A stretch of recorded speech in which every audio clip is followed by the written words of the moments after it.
Our presenter for today is Radzvin, Director of Food Service at the North Hills School District. Turn it over to you, Lindsay.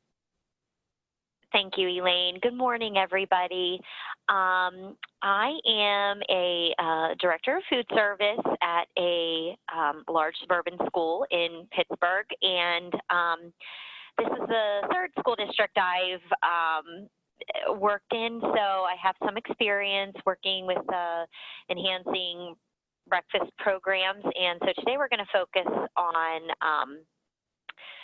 some alternative breakfast models, and specifically the grab-and-go breakfast program that we implemented here, and just generally enhancing overall program participation.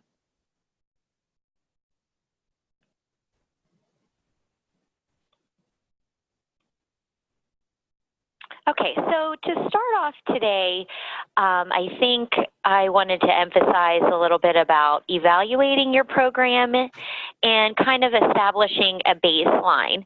So if you begin with, and here in the district that I work in, we initiate electronic surveys every year in the spring, and they are a wonderful tool in helping us to gauge interest in various programs and perhaps identifying barriers that might be limiting your breakfast expansion, and just kind of identifying what options your students may enjoy seeing, you know, things that they just new options and new items that they would that would help your participation.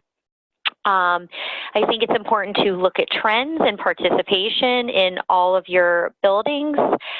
Look at the comparison of your elementary buildings. How is one school performing much better than another comparatively in terms of participation, and what might be, again, the barrier that's preventing that participation growth.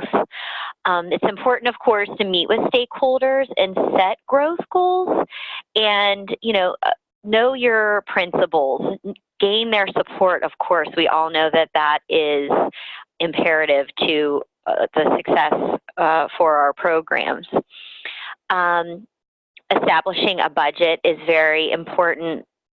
See what you have available. If it is $5,000 that you might need for a new grab-and-go breakfast cart, make sure that's earmarked in your budget for next year if that's something that you want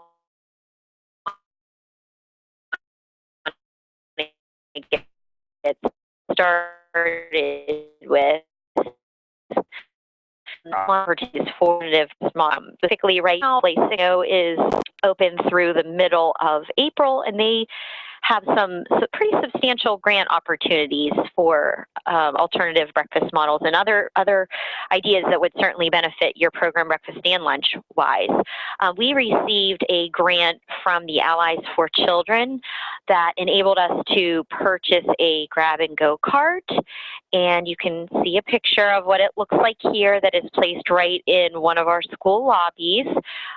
We were able to purchase new technology for the cart that allowed us to be mobile. We purchased incentives for students to keep them interested and just encouraging them to participate. We were able to provide a wonderful training for staff, which I'll talk about in just a minute, that again, is pretty vital to the success of the program. And we were able to do some professional marketing pieces that were mailed home to students.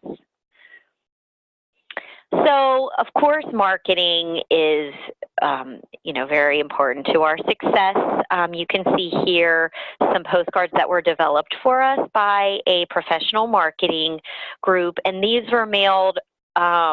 We actually were able to do it 2 years in a row with grant funding.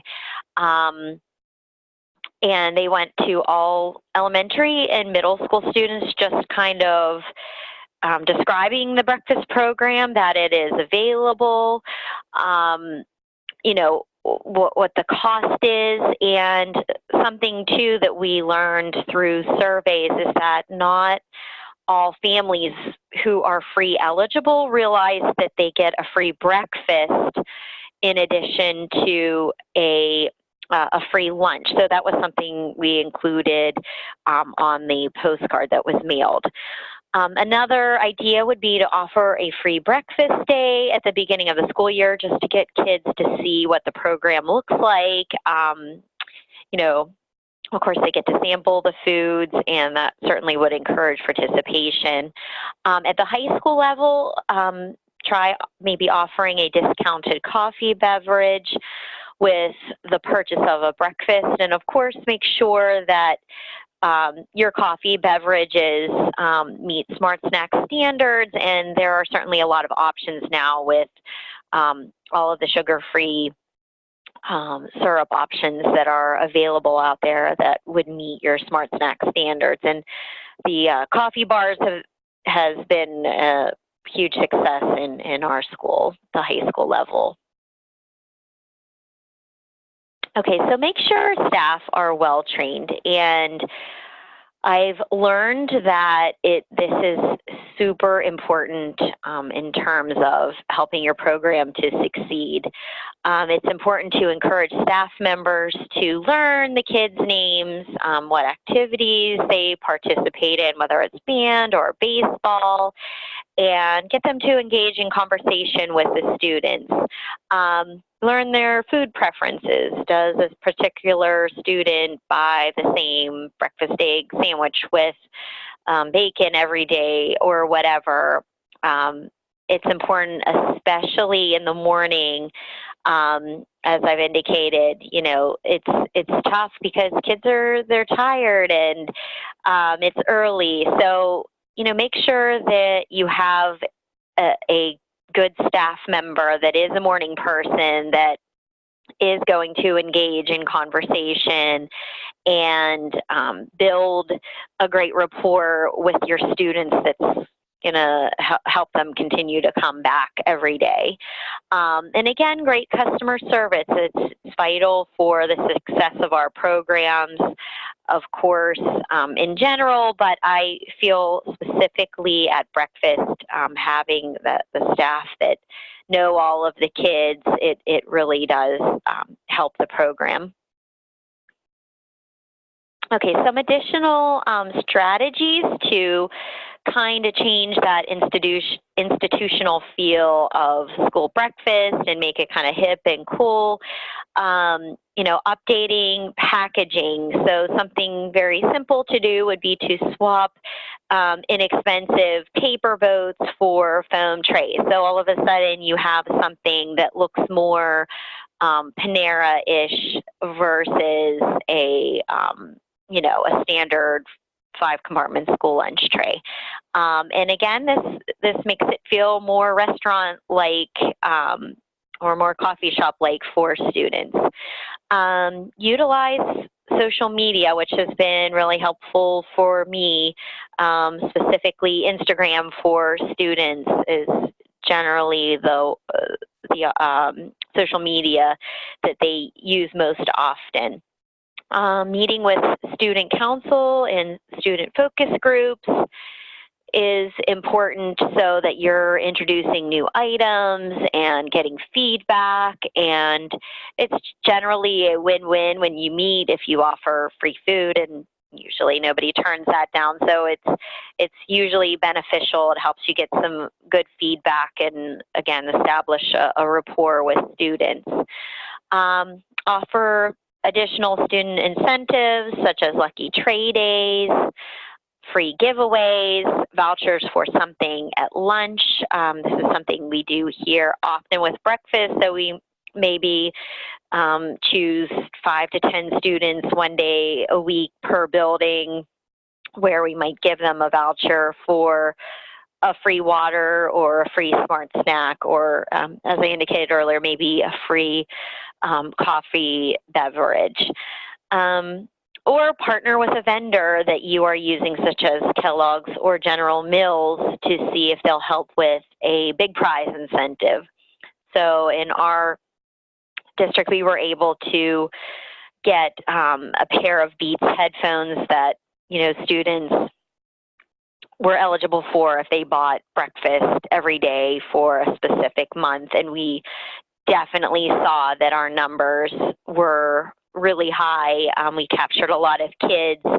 And then hopefully the goal is that they stay with you once that promotion period sort of ends. Okay, so stay connected with kids, as I said, meeting with groups, having a presence, being involved, talking to students, learning what their likes and preferences are, encourage new items with samples, create surveys. If you have dietetic interns, which I do have the advantage of, they are wonderful in doing surveys and having a presence and talking to kids as well, which is always beneficial, and follow trends of popular restaurant chains. So, smoothies and, as I said, coffee shops, things that certainly must meet Smart Snack standards, but you're also, following the trends of what students are looking for. So that concludes my portion for today, and I will turn it back over to Elaine. Thanks, Lindsay. Lots of great ideas. I do have one question for you, if you don't mind. You have Sure. all these great things that you've implemented. I'm wondering if you can point to any specific outcomes or successes that you've had in maybe in doing your grab and go program or getting student feedback. You're focusing on customer service. What kind of results have those ended up showing? Sure. I think, as we look at our participation, specifically the outcomes would be data-driven and just looking at, okay, this year our participation started at 10% and then we ended the year double that. So we try to look at very specific goals percentage-wise and what we want to reach, and always working kind of one building at a time, so you're really able to focus. And as I said, we look at, maybe when we have a promotional period, does that really help? And it usually does. And then we look at did the participation numbers kind of drop off? Were they buying breakfast just for that free item? But that's the overall goal, that you bring them in, when you launch a new program, that you're doing certainly different and exciting things that'll, capture their interest and get them started. And then once it's part of their routine in terms of buying breakfast every day and just coming to school and buying breakfast and getting the staff and getting the principal on board and seeing all of those benefits, that's kind of the overall goal. Okay, great. That was great. Thanks a lot, Lindsay.